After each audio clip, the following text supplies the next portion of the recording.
Management रो ई तीन टा कथा काना तमे जानिछ। पहला आजिकाली समय एते कम काहले जलाउछे। सेकंड तमर ना प्रकृति ने केते टाइम अच्छे और लास्ट तमर टाइम रो मूल्य काना। हेलो सबको मोर जुहार। काना ई कथा तमे कमे चिंता करिछ? आजिकाली हमको काहे करते समय कम मेतान लागुछे जे जेते बेले गोटे कार्य ठीक समय ने नी हेले कि नी कोले हमको पूरा बिरबिरा लाग। समयर अभाव लागि आमे प्राय अधिकांश थर हरबरे थिसु। इथिर लागि हमर ब्लड प्रेशर बढ़ी थिसी, लोकर संगे हमर संपर्क खराब हो जायसी, यार काहे तो मूड खराब हो जायसी, जेंथि लागि दुर्घटना में घटसी। समयर अभाव हमर जीवन रो गोटे अप्रिय और सबुदिने भाग बनि सारलान। काना तमे केबे विषय ने चिंता करिछ? हमर पूर्वपुरुष मन को जे टाइम मैनेजमेंट रो दरकार नहीं पड़े तो आमको कहला जे पड़ुछे। काना से मन को से टाइम ने 48 घंटा मिलुथला और आमको एछन 24 घंटा टाइम मिलुछे। तमे भी जानि छ और मुई भी जानि छ हेंता नसी। सब पीढ़ी के गोटे दिन 24 घंटा टाइम एका मिलिछे। तो 20 शताब्दीर आरंभ एका हमर जीवन समय कम पड़ला न और ई समस्या दिन को दिन बढ़ी चली छे। और गोटे अजब कथा जे 20 शताब्दीर आरंभ एका मनुष्य समय के बचावा लागि नूना जिनिस मन बनै चली छे, जेंता मोटर साइकिल कार उड़ाजहाज। आहो ई जिनिस माने नी थेर हेले लोग मन को केनके पहुंचेबा लागि भइते जल्दी नी थेर। आहो लाइन नी थेर हेले काहे के रासरता जाई करे काम करबा भी दरकार नी थेर। कहबा के गले आघर जीवन यापन सरल थिला। आंथे लागे वाला आघर लोग घड़ीर हिसाब नहीं चलु थेर। जेंता औद्योगिक जुग आसला, फैक्ट्री ऑफिस आर चाकरी जमाना आरंभ होला, इटा एखा मनुष्य घड़ीर गुलाम बने कर रखला। आखर जीवन सरल थिला आर अछन जे तेज हो जाइछे। इटा होचे हमर समस्यार मूल कारण। एभे इंटरनेट टीवी सोशल मीडिया आसला, जेंथि आमे गुटे मिटका ने दुनियार खबर जानि पारसा। एछन हमर पास गाड़ी मोटर उड़ाजहाज जेंथि आमे जिनके बोले सेन की तेजी ने जाई पारुछा। आधुनिक आविष्कारक मन हमर जीवन रो गति के बढ़े दैछन। ई आधुनिक आविष्कार रेखा हमर जीवन में समय कम पड़बार गोटे बड़ कारण। ई परिवर्तन माध्यम में तो आमे दुनिया संगे जुड़ी जाइछा, किंतु निजो ठानु निजे दूरे ही जाउछा। जदि तमे तमर समय के ठीक कामे लगाबार लागि सीरियस अछ बेले इतार सीधा समाधान होउछे इटा जे मोबाइल टीवी इंटरनेट चैटिंग एंता टाइम बर्बाद करथबार जिनिस के व्यवहार करबार कम कर दियो। आखो घड़ी आमर जीवन हावी नहीं तेर। इतार सीधा कारण होउछे जे लोकर पासे घड़ी एखा नहीं तेर। सेते बेले गंजार गोटे डाक एखा काफी थिला, जेंता diabetes high blood pressure cholesterol और हार्ट अटैक रोग भलिया समयर कमी भी गोटे आधुनिक समस्या। जदि तमे ई समस्या के समाधान करबार लागि चाहुछ बेले तो तुमको तमर जीवन शैली के बदलाबा के पड़बा। मने रख दुनिया नहीं बदले, बदलवा के निष्क्रिय एखा पड़सी।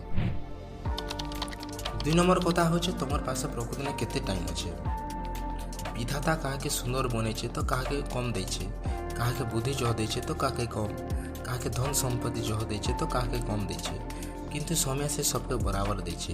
गोटे दिन 24 घंटा समय होचे गोटे मात्र एंता धन जेंटा के तमे बैंक ने जमा नहीं करि पारो। इटा तो घंटार घंटा संगे तमर हाथे फिसिले जाउथिबा। तुमार हाथे जेंटा होचे सेटा होचे जे तमे समय के केंता करी व्यवहार करबो। जदि ठीक भावे व्यवहार हैला बेले तो भल परिणाम मिलबा, जदि तमे इतार खराब व्यवहार करबो बेले खराब परिणाम मिलबा। ध्यान देबार कथा होचे जे हमर पासे ना केते 24 घंटा अछि, किंतु प्रकृति ने सेते समय हमर पासे नाइ न। प्रकृत कथा होचे समयर गोटे बड़ भाग ऊपरे हमर केनसी प्रकार आयत नाइ न। 8 घंटा सुइबार थी गला, 2 घंटार खाना पीना साजो बाजो ने पेंता पलासी बोले हमर पासे मात्र 14 घंटार टाइम रहुचे।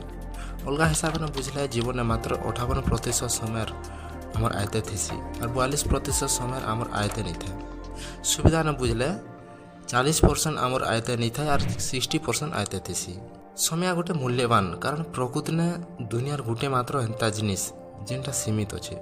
जदि तमे धन सरी गला बेले धन कमाई पारबो, जदि तुमर घर भांगी गला बेले आर थरे घर बनाई पारबो, हेले तुमर समय थरे गला बेले सेटा आर केभे नहीं पाई पारन, सबुदिन लाई पलाबा। जदि आमे जीवन किछि करबा के चाहुछु, किछि हासिल करबा के चाहुछु बेले इटा अति जरूरी जे आमे टाइम के ठीक उपयोग केंता कर करा जीवा सेटा सिखबार अछि। जेंथि लागि आमे दुनिया ने हमर कम समय थी आमे से सब हासिल करि पारमा। जेंटा आमे हासिल करबा के चाहुछु सेटा धन हो कि जस हो कि ख्याति हो, सुख हो कि समृद्धि हो कि सफलता सक्सेस जेंटा भी हो। 3 नंबर कथा होचे तमर समय केते मूल्यवान जानिछ मैं। कहा जायसी टाइम इज मनी माने समय एखा धन बोली, किंतु ई कथाटा पूरापूरी सत कथा नहीं से। सत कथा इटा जे समय होचे खाली संभावित धन ना। जदि तमे तमर टाइम के बुद्धि लगर ବ୍ୟବହାର করব বলে তেবে যে তুমি টঙ্কা কমাই পারব। আর যদি তুমি সে টাইমকে ওয়েস্ট করব বলে তখন কমাবার চান্স এখানে ন। সময় হচ্ছে তোমার জীবনের টঙ্কা, এটা তোমার পাশে থাকার গোটে মাত্র টঙ্কা, এটাকে তুমি কেনতা করে খরচা করবা সেটা তোমার উপরে নির্ভর। যদি তুমি এটাকে তুমি ঠিক সে ব্যবহার নি করলে বলে দুসরা লোক এটাকে খরচা করে দেবে। এটাকে চালো গোটে উদাহরণ না বুঝমা। মনে কর তুমি প্রত্যেক মাসে 20,000 টঙ্কা কমাস আর ইথির লাগি তুমি মাসেকে 25 দিন 8 ঘন্টা কাম করছ। ইতার অর্থ তুমি সবু হইকরি 200 ঘন্টা কাম করুছ। এই হিসাবে তোমার গোটে ঘন্টার মূল্য হবা 20,000 আমদানি হরণ 200 কাম করা ঘন্টা সমান 100 টঙ্কা। উদাহরণ হিসাবে দেখলে যদি তুমি 1 ঘন্টার টাইম ওয়েস্ট করুছ বলে তোমার প্রত্যেক দিন 100 টঙ্কা নুকসান হচ্ছে আর বর্ষেকে 36,000 টঙ্কা। যদি তুমি সবুদিন 2 ঘন্টা লেখান বরবাদ করুছ বলে তার অর্থ তোমার সবু বর্ষ 72,000 টঙ্কা নুকসান হচ্ছে। ইতার অভ্যাস কলে তুমি দেখিপারব যে কেতে টঙ্কা নুকসান হচ্ছে যে তোমার। ইতার সঙ্গে তুমি জানিপারব যে টাইম ওয়েস্ট লাগি তুমি কেতে আর্থিক নুকসান করুছ যে। এই ফর্মুলার অভ্যাস কলে তুমি বুঝিপারব যে কেতে টঙ্কা তুমি নুকসান হচ্ছে যে।